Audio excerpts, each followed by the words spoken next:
Hello everyone, hi and welcome you all on this lecture number 32 of mathematical physics series, and the topic which we were studying was vector calculus. So all the theoretical discussions we have already covered. Okay, so now it's time to do some problem session. So these problems are based on previous year questions. So these are previous year questions of jam exam. ठीक है, जेस्ट के भी देखे but जेस्ट के कोई खास इस topic पे क्वेश्चन आए नहीं. और जस्ट में एक क्वेश्चन मुझे अच्छा लगा जो that was on Laplacian operator, तो वो भी हम लोग अभी यहाँ पे कर लेंगे. Okay, so I have recently switch to white से बैकग्राउंड में, बिकॉज वो वाइट पे बहुत देर तक काम करने पे आंखों पे वो बहुत इफेक्ट पड़ता था, तो ज़्यादा देर तक उसके सामने बैठ नहीं मिलता था. So that's why I have switch this white से background and I hope this would work. Okay, और आई डोंट थिंक कि आप लोगों को कुछ फॉलो अप करने में ज़्यादा दिक्कत आएगी. So let's start discussing by question number 1, और ये ज़्यादा लंबा सेशन नहीं होगा. ओके, सो स्टार्ट करते हैं क्वेश्चन नंबर 1 से. So this is our question number 1. This was asked in JAM examination of 2014 exam. तो क्वेश्चन क्या है, इसको पहले रीड अप कर लेते हैं कि if the surface integration of the vector field A is given to be this over a closed surface of an unit sphere. Closed surface है और unit sphere है.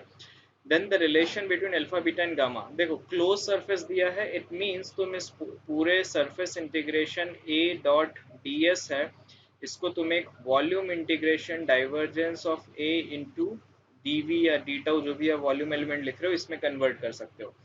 अब यहाँ पे वेक्टर फील्ड दिया है कि ये जो क्वांटिटी है this is zero, it means this is zero, तो it means del dot A जो होगा वो जीरो होगा. तो आपको बस कुछ नहीं करना, डेल डॉट ए लेना है.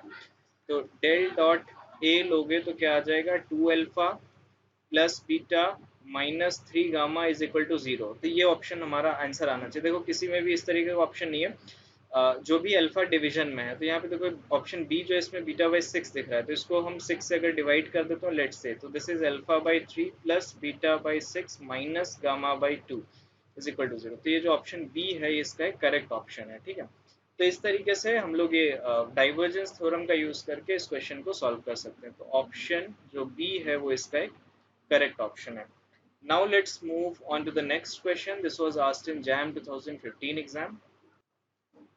So this is question number 2 asked in JAM 2015 exam. Now let's solve it. First read it and then solve it. तो क्वेश्चन क्या है, consider a vector field given to with this a circle C दिए. तो radius इसकी क्या हो गई, 2 unit, यानी कि 2 स्क्वायर. तो रेडियस कितना आ गया, 2. ओके, तो ओके रेडियस आ गई 2 unit on the plane z is equal to 2, oriented counter clockwise. The value of the contour integration this is given. ठीक है, तो ये इसका इंटीग्रेशन बताना है. तो देखो सबसे पहले एक ये प्लेन दिया हुआ है. ठीक है, X square plus Y square is equal to 4, यानी कि एक सर्कल है. तो इसका अगर आप फिगर ड्रॉ करोगे तो ये एक्स है, ये वाई एक्सिस है, और ये एक कंटूर इंटीग्रेशन दिया हुआ है जिसकी जो रेडियस है this is X square plus Y square is equal to 4. ये इक्वेशन दी हुई है. और ये जो प्लेन जो है this is z is equal to 2 plane पे है, ओरिएंटेड काउंटर क्लॉकवाइज. तो ये काउंटर क्लॉकवाइज इस तरीके से ओरिएंट, मतलब इसका लाइन इंटीग्रेशन तो हमें कैलकुलेट करना है. अब देखो जिस जिस डायरेक्शन में कर्व है ना, उसके लेफ्ट हैंड साइड में ही ये सरफेस, ये जो एरिया है वो bounded. So we have a correct this convention जो हम लोगों ने फॉलो अप किया था. ठीक है, so now let's solve this integration. So this is integration f dot dr. So you can convert this integration into the surface integration by converting this del cross f. ठीक है, take the curl into ds.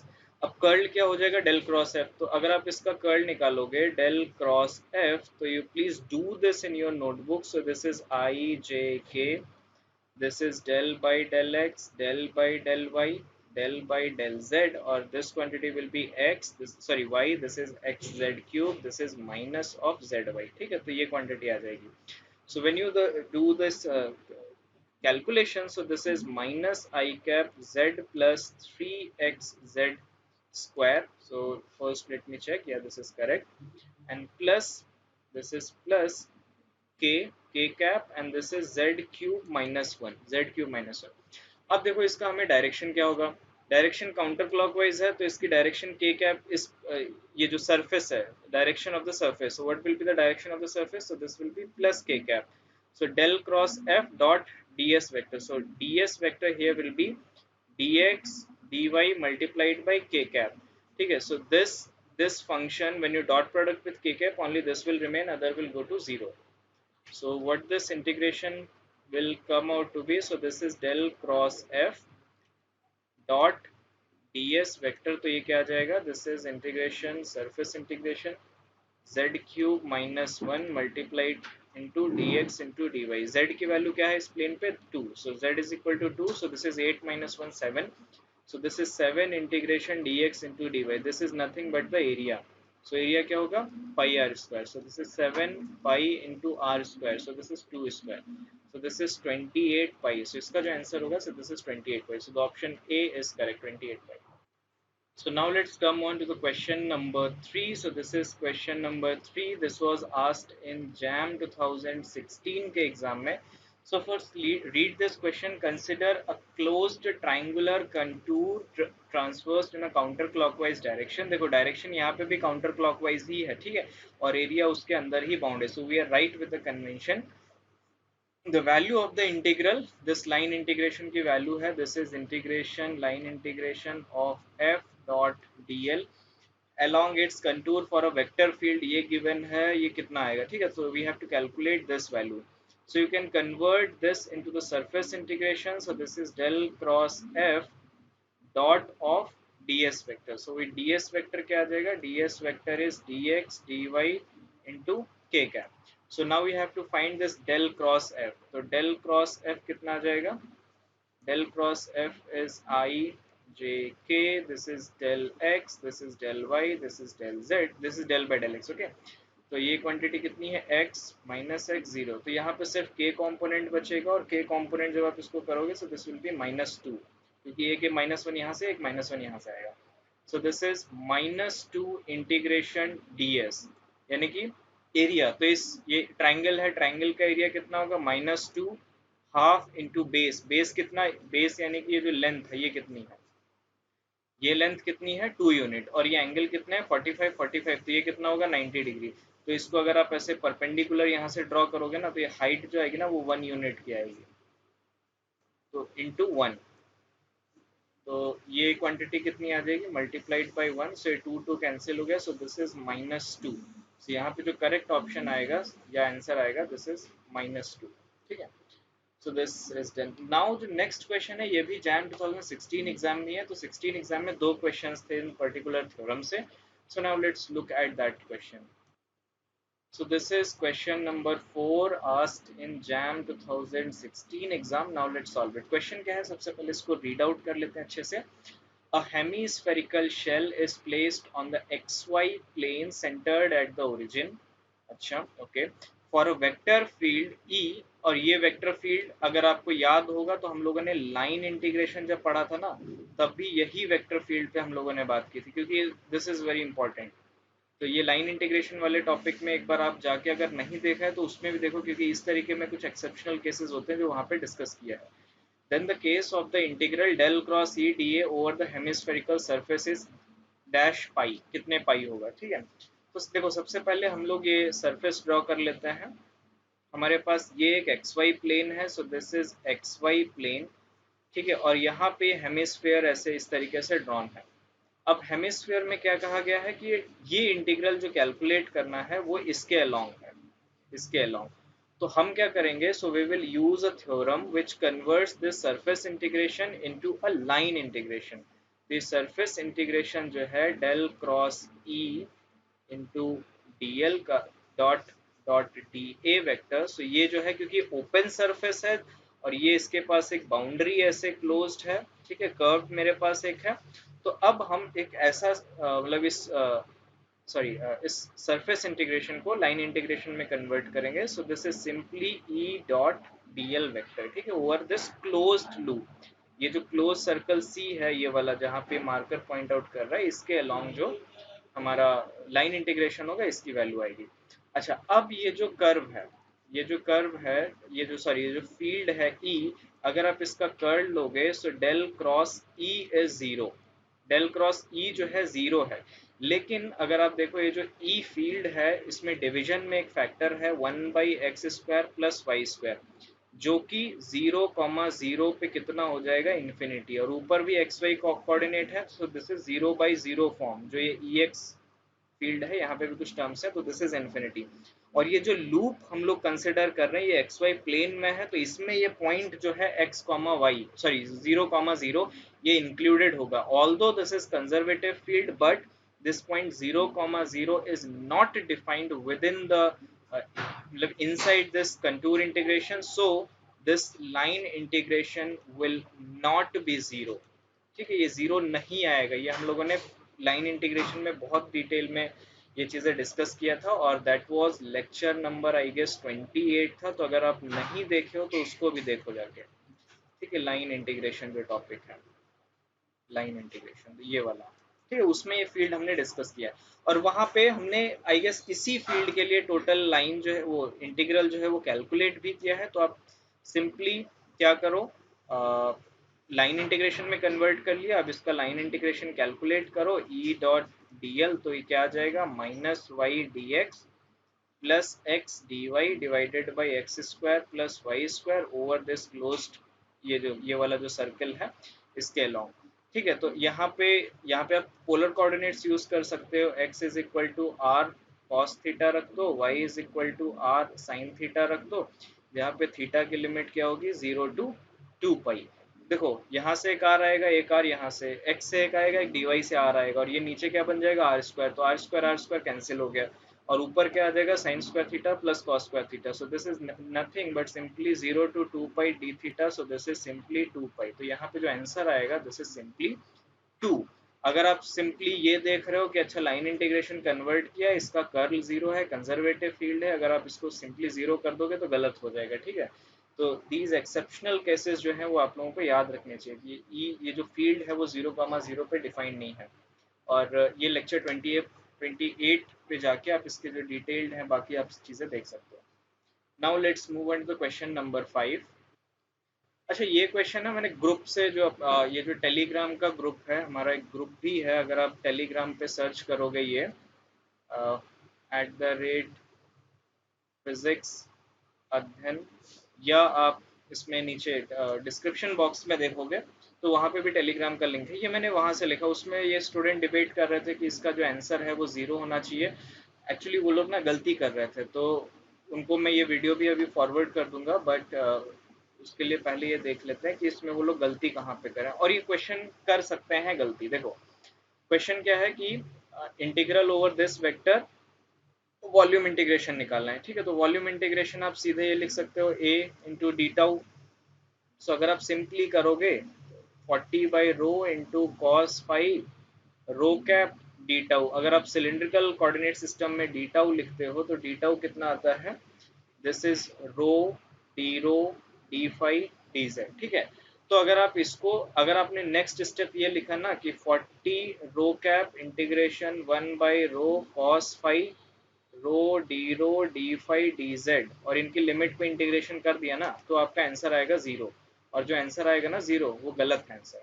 क्यों गलत है, इसका भी एक reason है, क्योंकि आपने रो कैप, ये इंटीग्रेशन की चीजें, आप कौन सी चीजें बाहर ले सकते हो जो कांस्टेंट हो।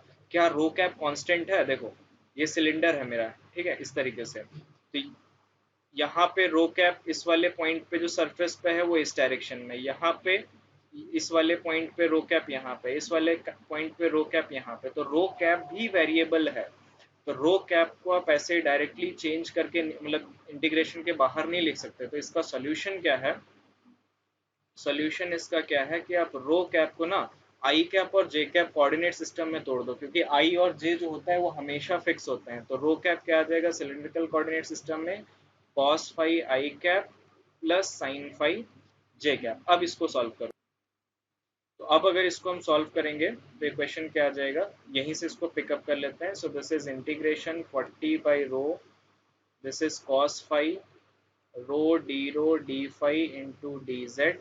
ठीक है, और इसको लिख लो आप cos five I cap plus sine five into J cap. अब देखो इसमें लिमिट देख लेते हैं, जो z है उसकी लिमिट क्या आ जाएगी, z देखो कहाँ से कहाँ तक वेरी हो रहा है, हाइट कितनी सिलेंडर की, l। So this varies from 0 to l। Radius कितनी है, यानी कि रो कहाँ से वैल्यू करेगा, 0 to r0, और फाई की जो लिमिट होगी वो कहाँ से आएगी, 0 to 2 पाई। अब देखो जब मल्टीप्लाई करोगे ना, तो ये बनेगा कॉस फाई, ये बनेगा साइन फाई, तो इसको आप ये लिख सकते हो हाफ साइन इंटू 2 फाई। और ये जब डी फाई पे आप इंटीग्रेट करोगे तो sine M phi D phi 0 to 2 pi की लिमिट पे आ जाएगा 0, तो ये वाला जो टर्म है इसके इंटीग्रेशन आएगा 0। तो ये आ जाएगा 50, ये रो और ये रो यहाँ से कैंसिल हो गया, तो डी रो का इंटीग्रेशन आ जाएगा r0, डी जेड का इंटीग्रेशन आ जाएगा l, तो ये बचा कितना, integration cos square phi D phi, तो इसका जो आंसर आ जाएगा वो आ जाएगा, सॉरी 2 पाई नहीं, इसका आंसर आ जाएगा पाई। सो दिस इज पाई। अब इसकी रह गई डायरेक्शन की बात, तो डायरेक्शन यहाँ पे कौन सी है, आई कैप, तो जो लोग जीरो लगा रहे थे वो गलत है, तो आंसर कौन सा है इसका, जो ये आई वाला जो ऑप्शन डी है 40 पाई r0 l आई कैप, ये इसका एक करेक्ट ऑप्शन है। ठीक है, तो इस तरीके की गलतियां आप लोग करते हो, बट ठीक है, मतलब होती हैं। So now let's move on to the question number 6। तो ये हमारा क्वेश्चन नंबर 6, और ये पूछा गया था जैम 2019 के एग्जाम में, इजी क्वेश्चन है, जल्दी से कर लेते हैं इसे। क्वेश्चन है the flux of a vector function this passing through the surface ABCD। देखो इस सरफेस ABCD से पास करने वाला फ्लक्स तुम्हें निकालना है। तो सबसे पहले हम लोग फॉर्मूला लिख लेते हैं, तो सरफेस से जो फ्लक्स जाएगा, सो this is F, F dot D S, ठीक है, एफ डॉट डी एस। अब देखो सरफेस तो यही होगा, एफ डी एस क्या होगा, ये जो सरफेस है इसके नॉर्मल कौन सा है, तो नॉर्मली एन कैप इन्होंने पॉइंट आउट दे रखा है, और उसकी डायरेक्शन क्या है, वाई कैप।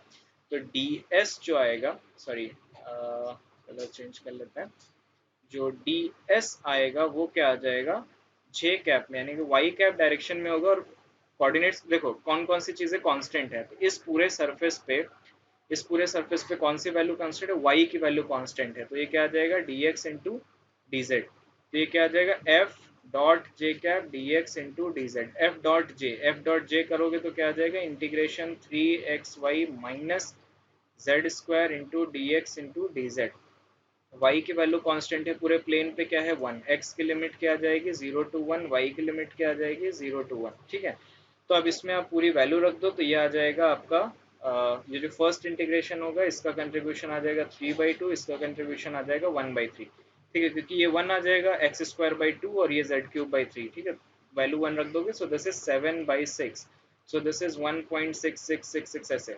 तो यहाँ पे ऑप्शन में दिया है कि 2 डेसिमल प्लेस तक करना है, तो इसको आप 1.67 लिख सकते हो, तो इसका जो करेक्ट ऑप्शन है दिस इज 1.67।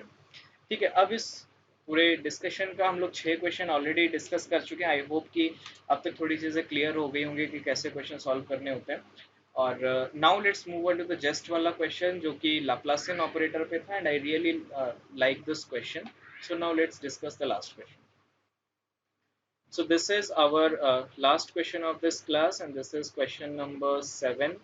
और ये पूछा गया था, आई गेस जस्ट एग्जामिनेशन में, ईयर भूल गए कौन सा है, बट जस्ट में पूछा गया था। ठीक है, तो क्वेश्चन क्या है, given the condition del square phi is 0, the solution of the equation this is given by what. ठीक है, ये और ये साई में एक रिलेशन दिया हुआ है, तो हमें ये निकालना है। तो देखो इसमें ना थोड़ा सा आपको कभी कभी ऐसा होता है कि क्वेश्चन में आप डायरेक्टली अप्रोच नहीं करते, पीछे से क्वेश्चन को सॉल्व करना शुरू करते हो। ठीक है, इस तरीके के जब ऑप्शनल क्वेश्चंस होते हैं इस तरीके से, और या सीधे सीधे कर सकते हो, but it depends upon how much practice you have. तो मैं इसको डायरेक्ट वे से करता हूँ। ठीक है, तो डेल स्क्वायर फाई 0 है, तो इसको आप लिख सकते हो del dot gradient of phi is 0। ये फाई एक स्केलर क्वांटिटी है, तो दिस इज, ये क्या है, ग्रेडियंट ऑफ फाई, ये क्या है, डाइवर्जेंस ऑफ दिस फंक्शन। तो स्केलर फंक्शन के लिए ऐसे लाप्लासियन ऑपरेटर डिफाइन होता है। अब देखो यहाँ पे ये क्वांटिटी, इसका डाइवर्जेंस 0 है, तो डाइवर्जेंस क्या होता है, del by del X of A X, इस तरीके से। ठीक है, तो ए कोई वेक्टर है सपोज किया, तो एक्स कोऑर्डिनेट, तो मतलब x से डिफरेंशिएट करोगे तो वो 0 आने, ऐसे सारे जो तीनों टर्म है वो तीनों 0 आने चाहिए। इट मींस कि जो ग्रेडियंट ऑफ फाई है दिस इज सम कांस्टेंट, मतलब A I cap plus B J cap plus C K cap, इस तरीके से लिख सकते हो। ओके, अदरवाइज अगर एक्स वाई जेड का कोई फंक्शन होगा तो वो आ, आ, इस तरीके से 0 नहीं देगा। तो ग्रेडियंट ऑफ फाई ये है, और ग्रेडियंट ऑफ फाई क्या होता है, del by del X of phi. तो यानी कि जो फाई आ गया वो कैसा होना चाहिए, that should be A X I cap plus B Y J cap plus C Z K cap. देखो मे अदर फंक्शंस, ऐसे मैं ये नहीं कह रहा कि बस यही possibility, may be other possibilities भी हो, but this is the one possibility. Okay, तो फाई हमारा ये आ गया। अब हम लोग ये क्वांटिटी कैलकुलेट करते हैं, ये वाली। तो ये क्या है, के gradient of phi dot with gradient of phi. तो ये क्या आ जाएगा, के A square plus B square plus C square. अब देखो इन्होंने A square plus B square plus C square को किससे, ये पूरी क्वांटिटी जो है this is equated with del square of psi. तो डेल स्क्वायर जो है इसमें कैसे टर्म आएंगे, del del square by del X square, del square by del Y square, del square by del Z square, इस तरीके के टर्म्स आएंगे। कोई भी cross term del X del Y इस तरीके से क्रॉस टर्म नहीं आएंगे। तो वही टर्म्स जो है वो बचेंगे जिसमें ये सिंगल मतलब एक्स होगा, वाई मतलब एक्स स्क्वायर होगा, वाई स्क्वायर होगा या जेड स्क्वायर होगा। अगर इस फंक्शन में एक्स वाई वाला कोई टर्म है तो इससे वो सरवाइव नहीं करेगा, ठीक है। तो अब हमें इस फंक्शन को क्वेश्चन के जो आंसर्स हैं उसके अकॉर्डिंग देखना है। तो देखो इसको अगर हम ये लिख लें, A X plus B Y plus C Z का होल स्क्वायर, ठीक है। इसको अगर मैं k से मल्टीप्लाई कर दूं और इसको मैं कह देता हूं दिस इज साई, ठीक है।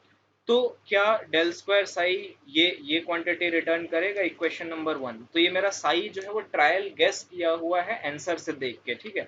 देखो एक में फाई स्क्वायर है, एक में फाई स्क्वायर है, एक में फाई लॉग फाई है, एक में फाई लॉग फाई। तो पहले हम ये दो पे ट्रायल करते हैं, ठीक है। तो यहाँ पे देखो ये क्या आ जाएगा, A square X square plus B square Y square plus C square Z square plus cross terms. तो क्रॉस टर्म्स तो यहाँ से सरवाइव नहीं करेंगे, तो बचेगा क्या, ए स्क्वायर एक्स स्क्वायर। उसका जब डिफरेंशिएशन दो बार करोगे तो क्या बचेगा, ए टू ए स्क्वायर। तो ये इस वाले फंक्शन का जस्ट ट्वाइस आ रहा है, तो टू के फैक्टर से डिवाइड कर दो, ठीक है। तो क्या आएगा, के by two A x square. तो इसको आप क्या लिख सकते हो, के बाई टू फाइव स्क्वायर। तो साई अगर ये होगा तब ये इक्वेशन नंबर वन जो है सेटिस्फाई होगी। तो उसमें आपको जो आंसर्स हैं उनके साथ थोड़ा खेलना पड़ेगा, थोड़ी चीज़ें डिस्कस करनी पड़ेंगी, but this is how things are done specially in exams, ठीक है। तो इसका जो ऑप्शन नंबर ए है this is an correct option. तो इसमें हम लोगों ने एक छोटे से डिस्कशन में 7 क्वेश्चन सॉल्व किए, और आई होप कि ये क्वेश्चंस थोड़ा प्रैक्टिस दे देंगे आपको प्रीवियस सेशंस को की अंडरस्टैंडिंग बढ़ाने में। और इस वीडियो के साथ हम लोग जो वेक्टर कैलकुलस है वो यहाँ पे नॉट परमानेंटली क्लोज करते हैं बट टेम्परली क्लोज करते हैं, ठीक है। क्योंकि अगर कुछ अच्छे क्वेश्चंस होंगे या और भी टॉपिक्स इसमें डिस्कशन करना होगा तो वो हम कभी भी मिसलेनियस एक एक सेशन करके उसमें वेरियस टॉपिक क्वेश्चंस डिस्कस कर सकते हैं। तो अब जो हम लोगों के नेक्स्ट वीडियो होगा वो होगा डिराक डेल्टा फंक्शन पे, क्योंकि मैं फूरियर सीरीज स्टार्ट करना चाह रहा था, बट फूरियर सीरीज में डिराक डेल्टा फंक्शंस पे कई बार क्वेश्चंस आ जाते हैं। So you should know what is a Dirac delta function. तो नेक्स्ट जो सेशन होगा may be it's 20 minutes long 2 videos और 40 minutes long 1 video। so that will cover our Dirac delta function part। और उस Dirac delta function part के बाद हम लोग Fourier series स्टार्ट करेंगे। Fourier series बहुत बड़े नहीं है, so it will take around I guess 3-4 sessions of 30-40 minutes to cover the problems plus the theory। और उसके बाद मैं आप लोगों से पूछूंगा कि डिफरेंशियल इक्वेशन स्टार्ट करना है या कॉम्प्लेक्स एनालिसिस या जो अदर छोटे मोटे टॉपिक्स हैं, जैसे ये मल्टी वेरिएबल फंक्शंस वगैरह, वो छोटे छोटे टॉपिक्स हैं, जैकोबियन कैसे निकालते हैं, तो वो भी हम लोग डिस्कस कर सकते हैं। That totally depends upon you. So जैसे ही फूरियर सीरीज हाफ खत्म हो जाएंगे I will take a poll on community tab. So उसका वहीं पे अकॉर्डिंगली आप रिप्लाई कर सकते हो कि कौन सी चीज़ें स्टार्ट करनी है। और जैसे ही फूरियर सीरीज खत्म होगा फिर दो चीज़ें स्टार्ट करेंगे, मैकेनिक्स प्लस ये मैथमेटिकल फिजिक्स, ठीक है। तो फिर हम लोग दो चीज़ें, और माय प्लान इज कि 2021 के पहले पहले एटलीस्ट मैकेनिक्स मैथमेटिकल फिजिक्स पूरा हम लोग कवर अप कर लें। और मे बी अगर टाइम और बचा तो इलेक्ट्रॉनिक्स और ये जो आपका क्वांटम मैकेनिक्स जो मैंने शुरू किया था 5 या 6 वीडियोस डाल पाया, तो मे बी क्वांटम मैकेनिक्स भी हम लोग स्टार्ट कर लेंगे। क्वांटम मैकेनिक्स और इलेक्ट्रॉनिक्स, ठीक है, दो में से कोई एक टॉपिक स्टार्ट करेंगे। टॉपिक वाइज फिनिश करते हैं, अदरवाइज सिलेबस इस तरीके से अगर एक एक वीडियो डालेंगे तो कवर अप नहीं हो पाएगा, ठीक है। तो अब लॉन्ग वीडियोस आएंगे, लॉन्ग सेशंस में आएंगे, so that we can cover the topic in some given time restrictions that we have. Okay, so see you in the next video and मिलते हैं डिराक डेल्टा फंक्शंस के साथ।